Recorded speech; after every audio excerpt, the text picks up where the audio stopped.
आपका आरजे चांदा एकेडमी पर पुनः स्वागत है। दोस्तों, आज हम अंकेशन कार्यक्रम नामक चैप्टर के बारे में पूर्ण रूप से अध्ययन करने जा रहे हैं। तो उस अध्ययन के अंतर्गत हम निम्नलिखित चीज़ों को पढ़ेंगे। सबसे पहले हम अंकेशन कार्यक्रम के बारे में पढ़ेंगे कि अंकेशन कार्यक्रम क्या होता है, अंकेशन कार्यक्रम का अर्थ क्या होता है, अंकेशन कार्यक्रम के उद्देश्य क्या होते हैं।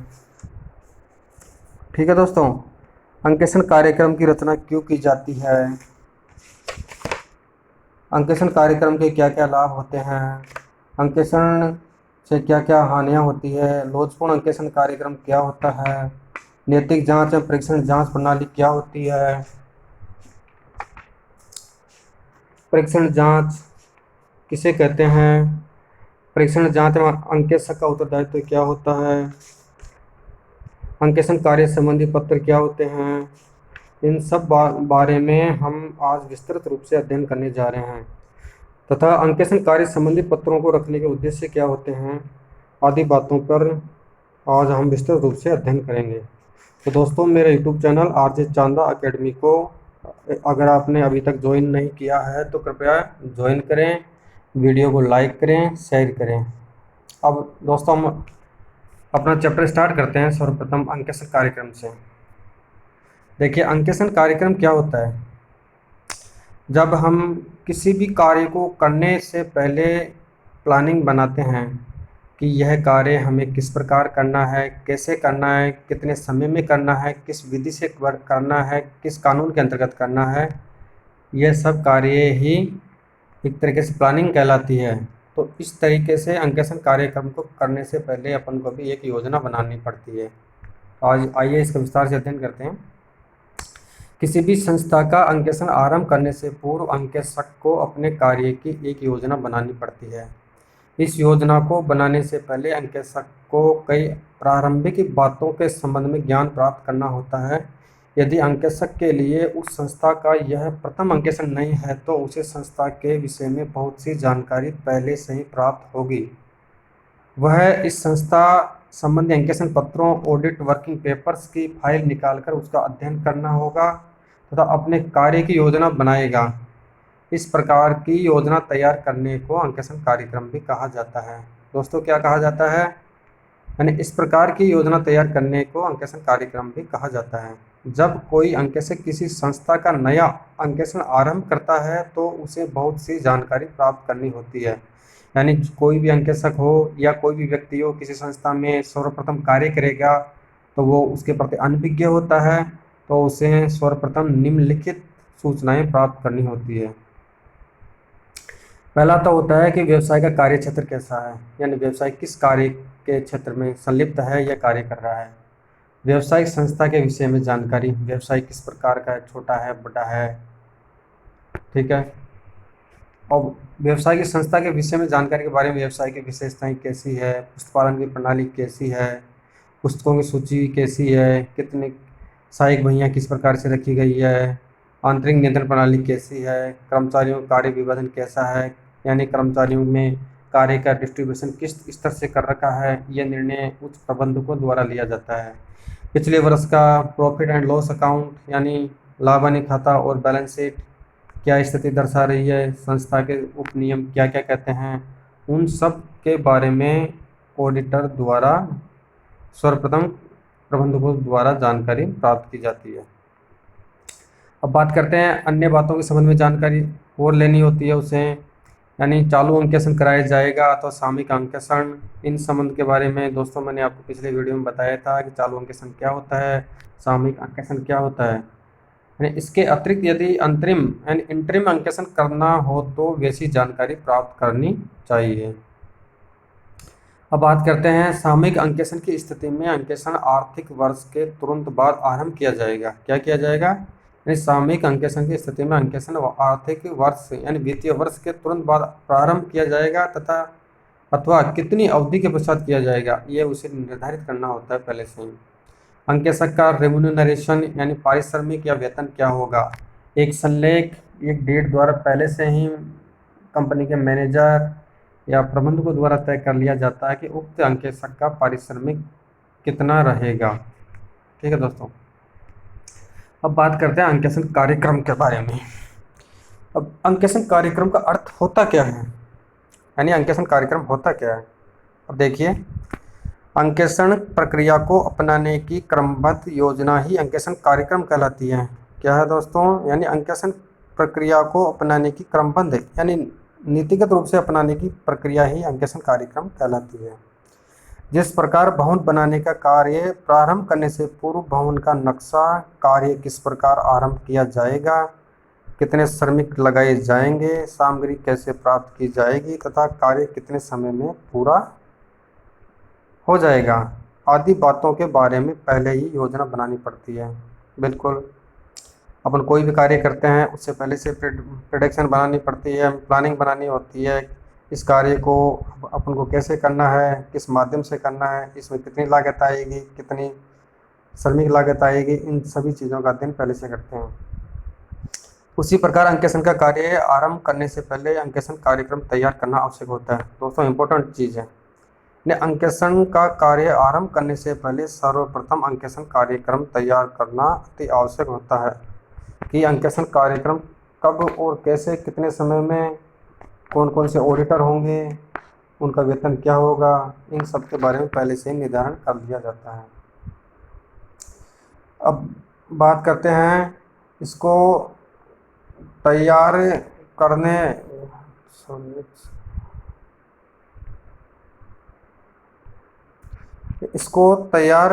करने से कार्य सुगमता पूर्वक चलता रहता है। यानी अंकेक्षण कार्यक्रम को पहले से ही तैयार करने से कार्य सुगमता पूर्वक चलता रहता है। अंकेक्षण कार्यक्रम की निम्नलिखित विशेषताएं होती है। देखिए, अंकेक्षण कार्यक्रम की क्या क्या इम्पोर्टेंट विशेषताएं होती है। दोस्तों, मैंने ये नोट्स बनाए हैं, बिल्कुल शॉर्ट एंड स्वीट बनाए हैं, आपको एक्स्ट्रा पढ़ने की कोई आवश्यकता नहीं है। ये आपके लिए एग्ज़ाम के दृष्टिकोण से सफिशिएंट है। आप इन पॉइंट्स को अच्छी तरह से पढ़ें, बार बार पढ़ें। ठीक है दोस्तों, बात करते हैं कि अंकेक्षण कार्यक्रम की विशेषताएं क्या क्या होती है। इसमें अंकेक्षण के अंतर्गत किए जाने वाले कार्य का विवरण होता है, यानी अंकेक्षण के अंतर्गत क्या क्या कार्य किया जाएगा उसका संपूर्ण रूप से विवरण होता है। इसमें प्रत्येक कार्य के लिए आवंटित यानी अलॉटमेंट किए गए समय का विवरण होता है, जैसा कि मैंने आपको पहले बताया था, यानी क्या कार्य करना है, कितने समय में करना है, तथा इसमें यह विवरण होता है कि कौन सा कार्य किस व्यक्ति के द्वारा किया जाएगा। ठीक है दोस्तों, अब अगला है इसका प्रयोजन अंकेक्षण कार्य क्षेत्र को परिभाषित करना अथवा अंकेक्षण सहायकों का मार्गदर्शन करना अथवा उन पर नियंत्रण स्थापित करना होता है। ठीक है दोस्तों, अब बात करते हैं अंकेक्षण कार्यक्रम के उद्देश्य या लाभ या एडवांटेज क्या क्या होते हैं। देखिए, किसी भी कार्यक्रम को लागू करने से पहले ये निश्चित किया जाता है कि उक्त कार्यक्रम को तभी लागू किया जाएगा कि उक्त संस्था को उस चीज़ से कोई लाभ प्राप्त हो।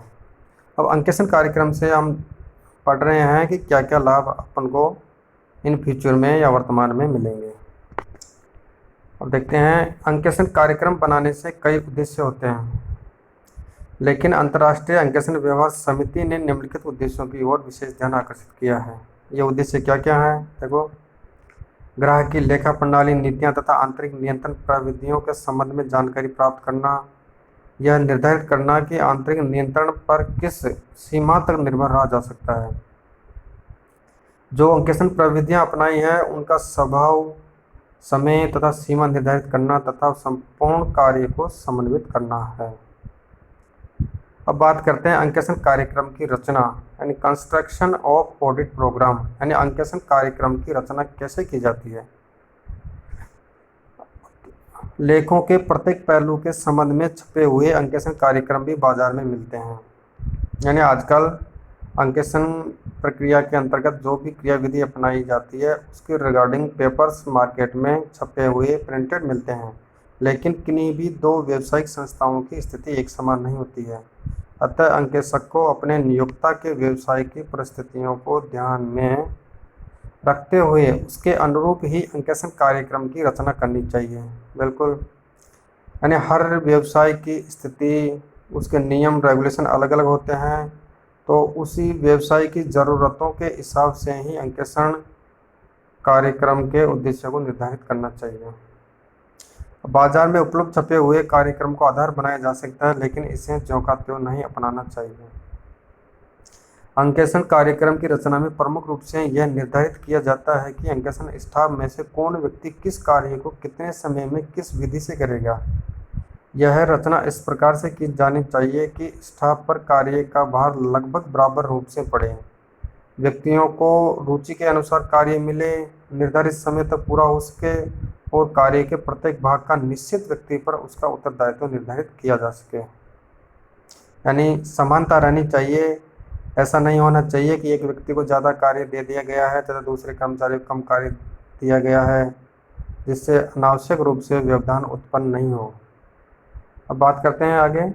एक उत्तम अंकेक्षण कार्यक्रम के लिए आवश्यक है कि उसकी रचना करते समय निम्नलिखित बातों का ध्यान रखना चाहिए। यानी एक उत्तम अच्छा कार्यक्रम बनाने के लिए निम्नलिखित बातों को ध्यान में रखना अति आवश्यक होता है। अब यह बातें क्या क्या है देखते हैं। एक तो स्पष्ट होना चाहिए, एक उसका विभागों में डिपार्टमेंट्स में बंटवारा होना चाहिए। लेखा प्रपत्रों का न्याय सिद्ध प्रभाव फ्लो होना चाहिए। डेट, सिग्नेचर आदि के लिए अलग अलग कॉलम होनी चाहिए। फ्लेक्सिबल होना चाहिए। फ्लेक्सिबल का मतलब लोचदार, यानी समय की परिस्थितियों के हिसाब से उसमें चेंजिंग किया जा सके। पुनर्जांच का बिंदु होना चाहिए, कोई किसी प्रकार की कोई कमी पाई जाती है तो उसका रिव्यू किया जा सके। कार्य क्षेत्र के अनुसार होनी चाहिए, व्यवसाय का कार्य क्षेत्र किस प्रकार का है उसके अकॉर्डिंग होना चाहिए। सर्वोत्तम साक्ष्य होना चाहिए, बेस्ट एविडेंस होनी चाहिए। अब बात करते हैं अंकेक्षण कार्यक्रम के क्या लाभ है। एडवांटेज ऑफ ऑडिट प्रोग्राम, यानी कोई भी कार्यक्रम लाभ के उद्देश्य से बनाया जाता है।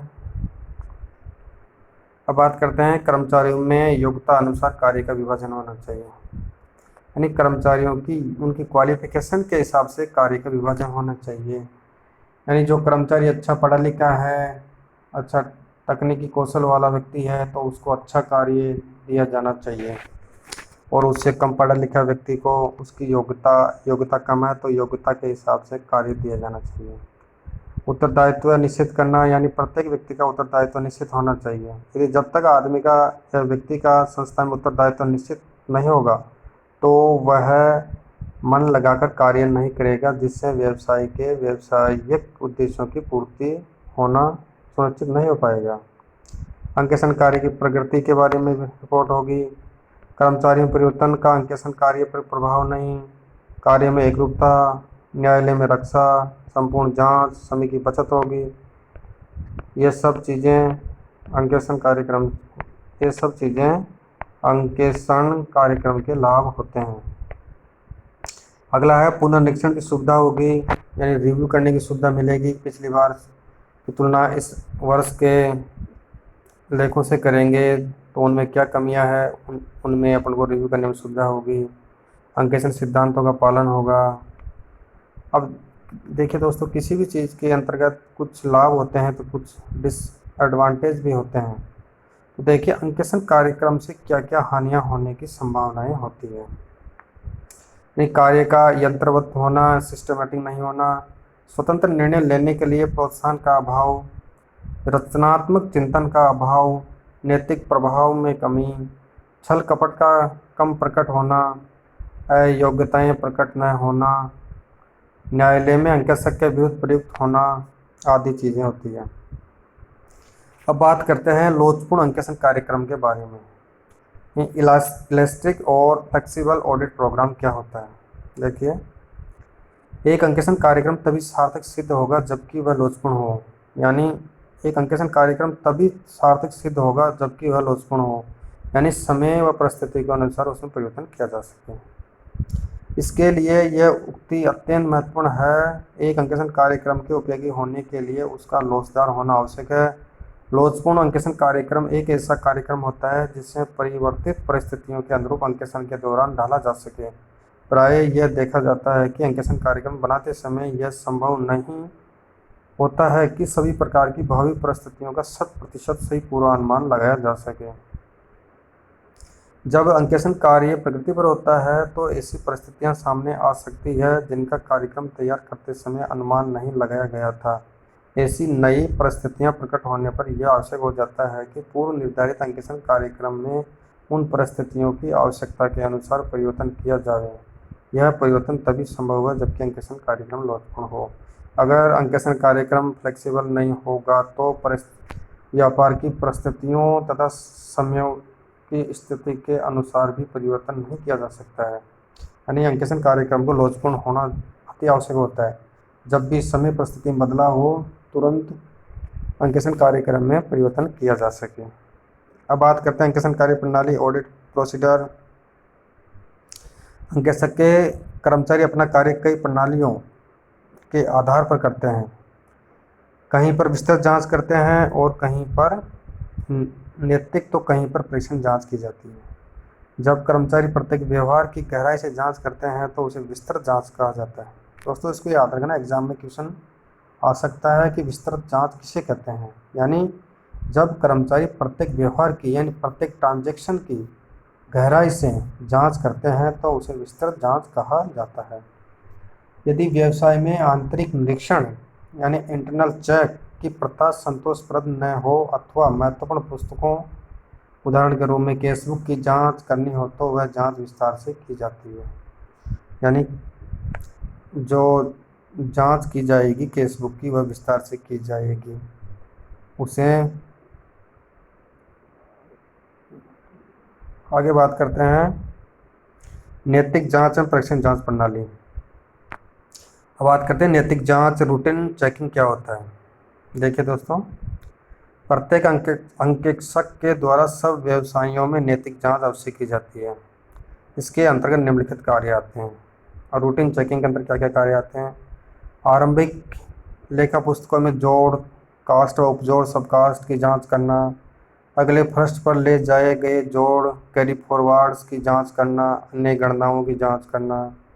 आरंभिक लेखा पुस्तकों से खाता बही में की गई खतौनी यानी पोस्टिंग की जांच करना, विभिन्न खातों के जोड़ों की जांच करना व खातों के शेष की जांच करना, खाता बही से तलपट में ले जाए गए शेषों की जांच करना कि सही रकम ले जाई गई है अथवा नहीं। अब बात करते हैं परीक्षण जांच एंड टेस्ट चेकिंग क्या होती है।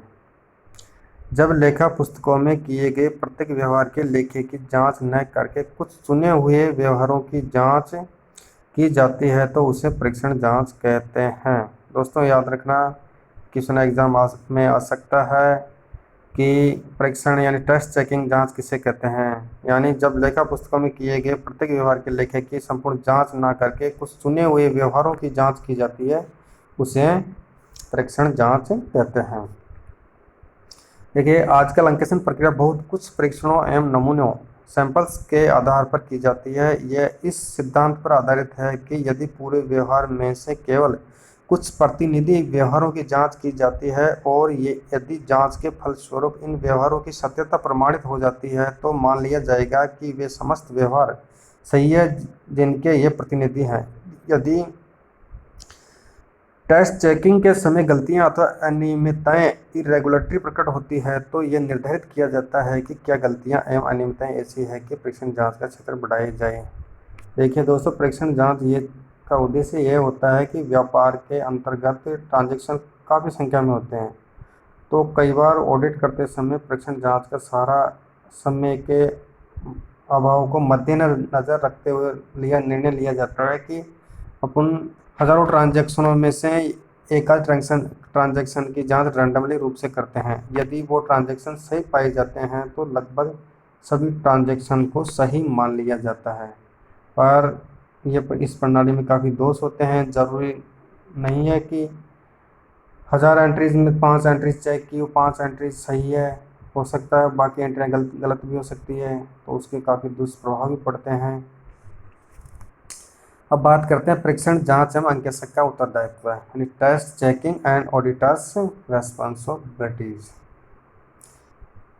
परीक्षण जांच की सहायता से अंकेक्षक का कार्य बहुत हल्का हो जाता है।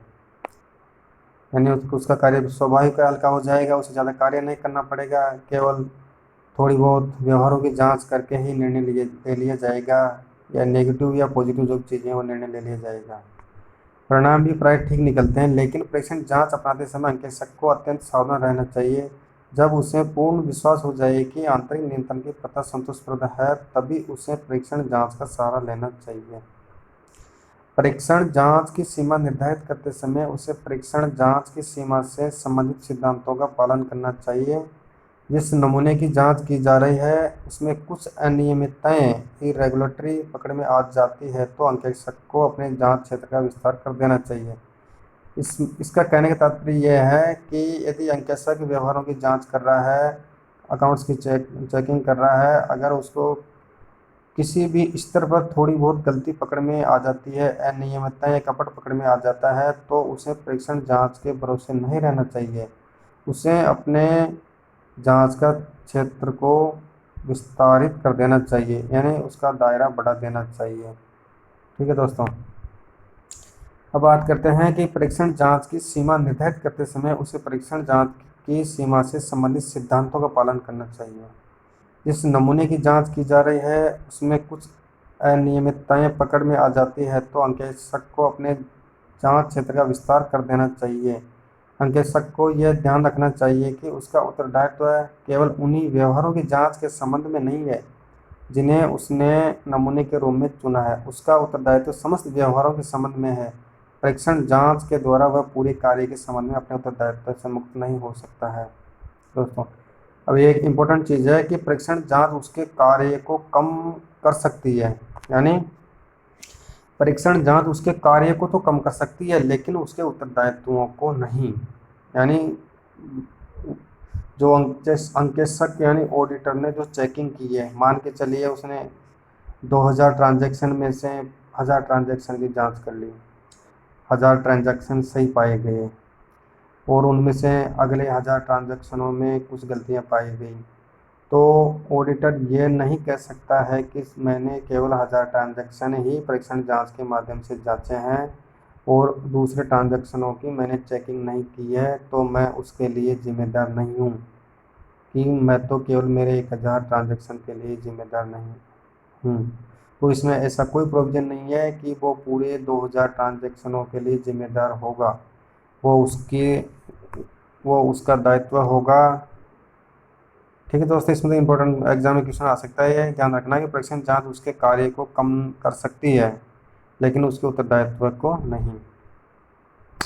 अब बात करते हैं अंकेक्षण कार्य संबंधी पत्र यानी ऑडिट वर्किंग पेपर्स, यानी अंकेक्षण कार्य के संबंधी जो पत्र काम में लिए जाते हैं, पेपर्स काम में लिए जाते हैं, उनका अर्थ क्या क्या होते हैं। जब बात करते हैं अंकेक्षण कार्य संबंधी पत्रों का अर्थ, यानी अंकेक्षण कार्य संबंधी पत्र एक लिखित निजी सामग्री होती है जिन्हें एक अंकेक्षक प्रत्येक अंकेक्षण के संबंध में तैयार करता है। यह पत्र लेखा संबंधी उन सूचनाओं को प्रकट करते हैं जिन्हें एक अंकेक्षक अपने नियोक्ता से प्राप्त करता है। इन प्रपत्रों में अंकेक्षक द्वारा प्रयोग में लाए गए जांच के तरीके, उसके निष्कर्ष एवं निर्णय, कारणों सहित तथा आर्थिक विवरणों के बारे में सूचनाएं दी हुई होती है। अब बात करते हैं कि इन पत्रों में शामिल होने वाले कुछ पत्र कौन कौन से होते हैं। देखिए, यानी अंकेक्षक की नियुक्ति के संबंध में समझौता या नियुक्ति पत्र। पहला तो होता है कि अंकेक्षक की नियुक्ति की गई है कि उसके संबंध में क्या समझौता हुआ है या उसका ऑफर लेटर है, वो होता है। अगला होता है अंकेक्षित व्यापार की विशेषताएं क्या क्या है, अंकेक्षण कार्यक्रम कैसा है, कितना लंबा है, कितने समय का है, अंकेक्षण कार्यक्रम के क्या उद्देश्य हैं, इन सब चीज़ों का विस्तार से पहले से ही लिखा होता है। अब अगला है अंकेक्षण कार्यक्रम के संबंध में प्राप्त जानकारी एवं सूचनाएं, अंकेक्षण कार्यक्रम के संबंध में किया गया पत्र व्यवहार, कार्य के संबंध में प्राप्त किए गए विवरण, सूचनाएं एवं प्रमाण पत्र, वे पत्र जिन पर अंकेक्षक ने जोड़ भी लगाए हैं, समाधान विवरण, रिकंसिलेशन बनाए हैं तथा अन्य गणनाएं की है, संस्था के नियमों या अंतर्नियमों की प्रतिलिपि या इनके महत्वपूर्ण अंश, अंकेक्षण रिपोर्ट की प्रतिलिपि आदि। अब बात करते हैं अंकेक्षण कार्य संबंधी पत्रों को रखने के उद्देश्य क्या है, यानी object of keeping audit working papers. अंकेक्षण के रिगार्डिंग जो पत्र हैं उनको रखने के क्या ऑब्जेक्ट्स हैं। देखिए, यानी रिकॉर्ड यानी रिकॉर्ड एवं रिपोर्ट की सत्यता का प्रमाण, संदर्भ के रूप में उपयोग होता है, रक्षात्मक स्थिति होती है, भविष्य में मार्गदर्शक होता है। अब बात करते हैं अंकेक्षण कार्य संबंधी पत्रों का स्वामित्व किसका होता है। यानी जो अंकेक्षण कार्य संबंधी जो कागज पत्र होते हैं उनमें ओनरशिप किसकी होती है, इस बारे में बात करते हैं। ये थोड़ा इम्पोर्टेंट है, एग्जाम में चांसेस बनते हैं इस पर इसके क्वेश्चन आने के, तो थोड़ा आप अच्छी तरह से देखना है इसको। अंकेक्षण कार्य संबंधी पत्र अंकेक्षक की संपत्ति है। इसमें क्वेश्चन पूछा जा सकता है आपको कि अंकेक्षण कार्य संबंधी पत्र किसकी संपत्ति होती है। यह संपत्ति केवल और केवल अंकेक्षक की होती है, यानी यह संपत्ति अंकेक्षक की संपत्ति है। ये पत्र चाहे अंकेक्षक ने स्वयं तैयार किए हों अथवा नहीं।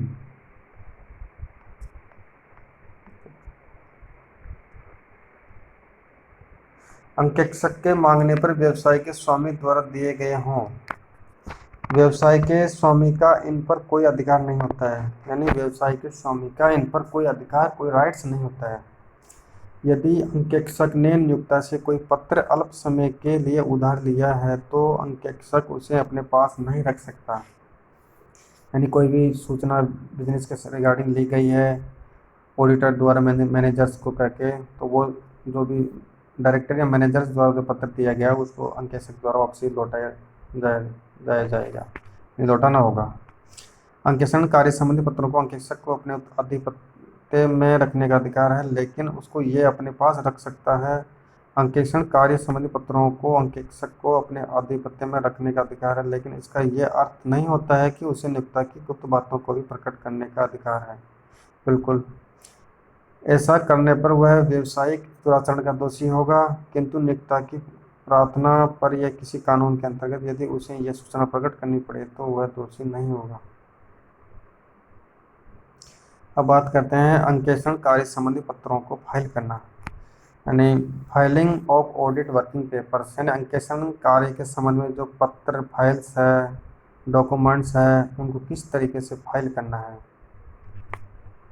इन पत्रों को एकत्रित करने के साथ साथ एक फाइल में लगाते रहना चाहिए, यानी जो भी पत्र प्राप्त हुआ उनको डिजाइन करके एक फाइल में फोल्डिंग करनी चाहिए।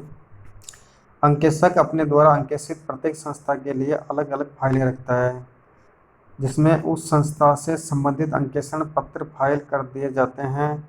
यह फाइल अंकेक्षक को बहुत लाभ पहुंचाती है तथा इसको रखना बहुत महत्वपूर्ण है। यदि पत्रों की संख्या अधिक हो तो आरंभ में उसकी अनुक्रमणिका यानी इंडेक्स यानी नंबर सीरीज भी रखी जा सकती है ताकि संबंधित पत्र आसानी से ढूंढा जा सके।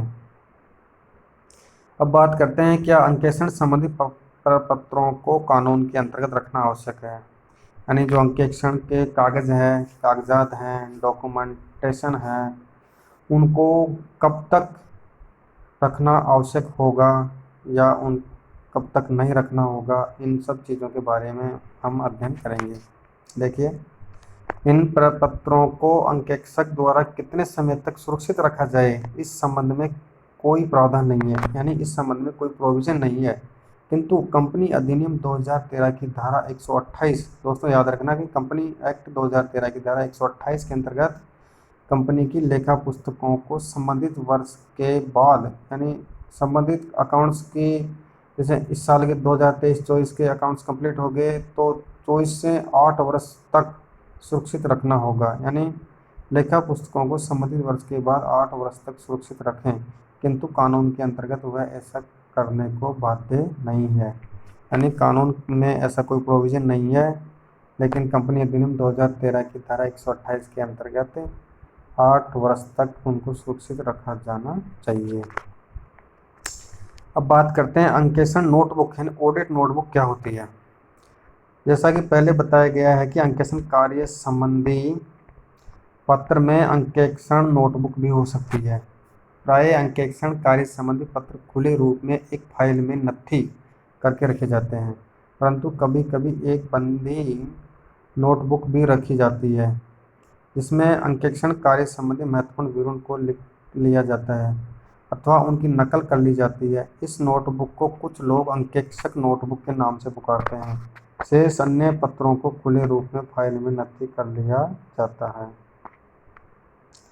अब बात करते हैं अंकेक्षण नोटबुक में निम्न सूचनाएं शामिल या दी हुई होती है, यानी अंकेक्षण नोटबुक में क्या क्या सूचनाएं शामिल की जाती है। अब सर्वप्रथम इसके अंतर्गत आंतरिक निरीक्षण यानी इंटरनल चेकिंग के संबंध में जानकारी होती है। पुस्तकों के नाम, पुस्तकालय की प्रणाली एवं बड़े बड़े अधिकारियों के नाम एवं पते होते हैं।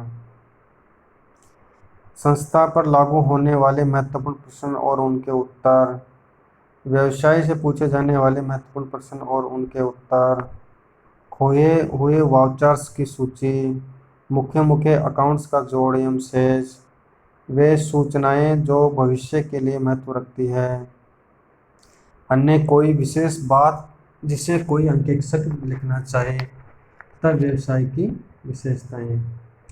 तो दोस्तों ये था अंकेक्षण कार्यक्रम। तो अपना अंकेक्षण कार्यक्रम का चैप्टर कंप्लीट हो गया है। इसमें से एग्ज़ाम के दृष्टिकोण से मेरे हिसाब से 2 या 3 क्वेश्चन आने के चांसेज है।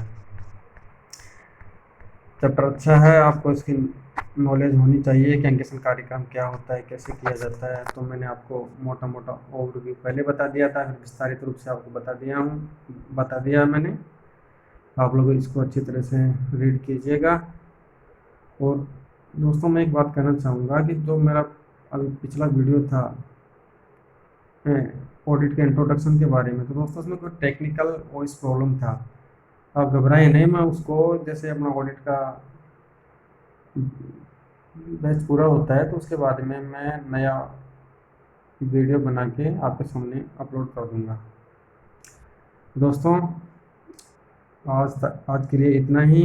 लास्ट में मैं आपसे ये रिक्वेस्ट करना चाहूँगा कि मेरे यूट्यूब चैनल आरजे चांदा अकेडमी को सब्सक्राइब करें, तब वीडियो को लाइक और शेयर अवश्य करें। दोस्तों नेक्स्ट वीडियो में हम पढ़ेंगे वाउचिंग के बारे में। आपसे जल्द मिलते हैं। दोस्तों वीडियो में किसी प्रकार की कुछ कमियां रही हो तो मुझे कमेंट बॉक्स में आप मैसेज करें, ताकि मैं आगामी वीडियो में आपको अच्छा पढ़ा सकूं। ठीक है दोस्तों, मिलते हैं नेक्स्ट वीडियो में।